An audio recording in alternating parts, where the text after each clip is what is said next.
السلام عليكم ورحمة الله وبركاته حبايبي الحلوين. طبعا سمعتوا سحلول وحظه تمام.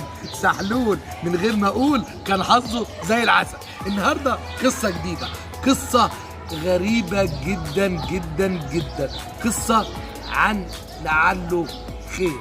لعله خير، لعله خير. كان يا مكان ولا يحلى الكلام غير بذكر النبي عليه الصلاة والسلام. حكايتنا بتبدأ من زمان أوي أوي أوي أوي. كان في ملك، الملك دوه قال للوزير: يا وزير أنا جعان، أنا عاوز تفاحة.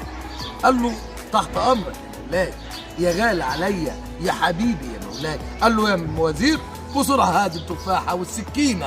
جيب الوزير وقال له: اتفضل يا مولاي التفاحة والسكينة. مسك السكينة ورفعها وجاي ينزل ويقطع ياكل التفاحة. سمع صوت كلب في الجنينة. الملك بدل ما يقطع السكينة قطع صباعه، قطع صباعه. الوزير قال له: لعله خير، لعله خير يا مولاي. قال له: انت بتتريق عليا؟ صبعي اتقطع وساح دم وشايف الدم ازاي وبتقول له لعل خير؟ يا حراس احبسوا الوزير. الوزير ده بيقول له لعل خير وانا ايه؟ صبعي اتقطع. جه يوم، جه التاني، جه التالت. الملك راح يعمل صيد في الغابة. فجأة بعد عن الحراس بتوعه، نام تحت الشجرة، نام غمض عينيه. فضل يحلم بأحلام كبيرة، إنه ابنه مسك السلطة، إنه ابنه بقي كل حاجة في المملكة. فجأة حصلت حاجة.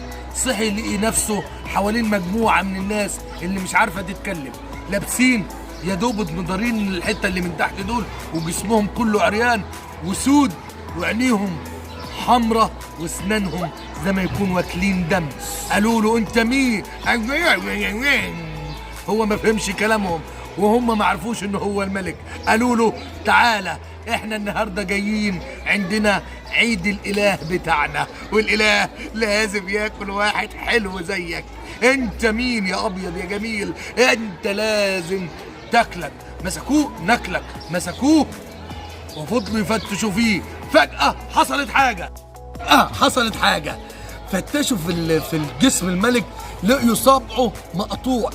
بعدين كبير الناس اللي كانوا بيعبدوا الاله الصنم ده قال: لا لا لا لا، صبعه لقيوا صبعه المقطوع. الملك قال: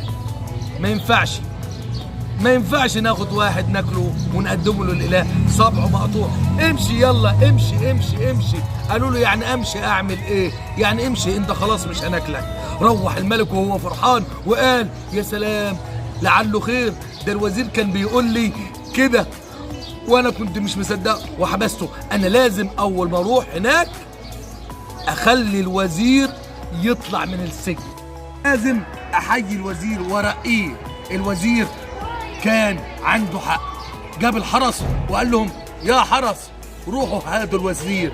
بعد 4 أيام من الحبس طلع الوزير وهو فرحان، واول ما قابله الملك قال له: انت كنت على حق يا وزيري، انت قلت لي لعله خير. وحكى له كل الحكايه. بس انا عاوز اسالك سؤال يا وزير. قال له: تحت امرك يا مولاي، اسال وانا جاوبك. قال له: انا سمعتك وانت رايح السجن بتقول لعله خير. قول لي ايه هو الخير في السجن؟ ايه هو الخير في الحبس؟ الوزير ابتسم وقال له: هقول لك يا مولاي، السر في الحبس والخير، السر في الحبس والخير اللي انا يا مولاي لو كنت معاك كانوا كلوني واعطوني للاله. قال له: ازاي يا وزير؟ قال له: يا مولاي الخير واللي انا كنت محبوس لو كنت معاك يا مولاي كان اكلوني وقدموني للاله بتاعهم. انا صابع سليمه، وداني سليمه، مراخيني سليمه، راسي سليمه، الحمد لله يا مولاي، لعله خير يا مولاي. قال له الملك: انت وزير ذكي، لعله خير، لعله خير. اسمعوا القصه وشاركوني في القناه. تحيه ليكم يا اطفالي يا حلوين، كلكم حبايبي. استنوا القصه الجايه المره الجايه. السلام عليكم.